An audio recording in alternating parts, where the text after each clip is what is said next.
have Joe writes, we have an RXP-X. Any chance Sea-Doo will add IBR to them at some point? IBR has been around on the RXP-X for a long time. Yeah, I wonder if maybe he's talking about IDF. I'm thinking IDF.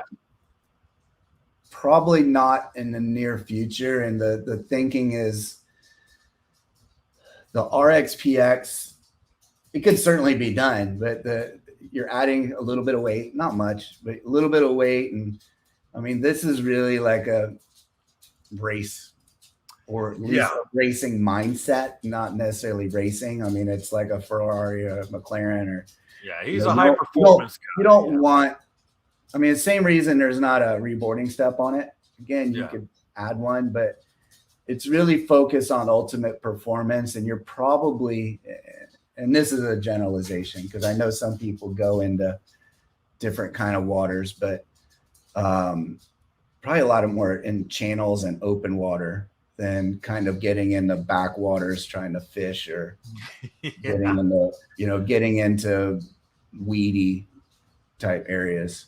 Well, I have been on the St. Johns River with Cody, and we were chopping grass.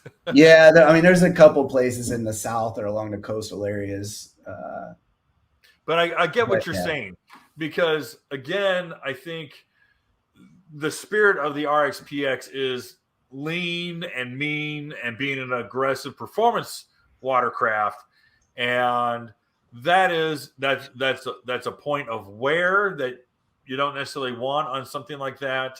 For the guy who's going to be competing, the guy who's going to be riding it really hard, it's not something that you really want to have equipped on an RXP-X. Yeah, I mean, that machine's pretty elite. Right. It's pretty unique and specific to just haul ass and I mean, be ridden really, really hard, fast. And other than like a shallow St. Johns River or somewhere else, but like I know Minnesota, the weeds are bad in the lakes, but it's we just want to keep it as high performance in every single way as possible. Hey guys, thanks for hanging out. This clip was taken from our weekly podcast that we record here every Sunday night at 8 p.m. Eastern Standard Time.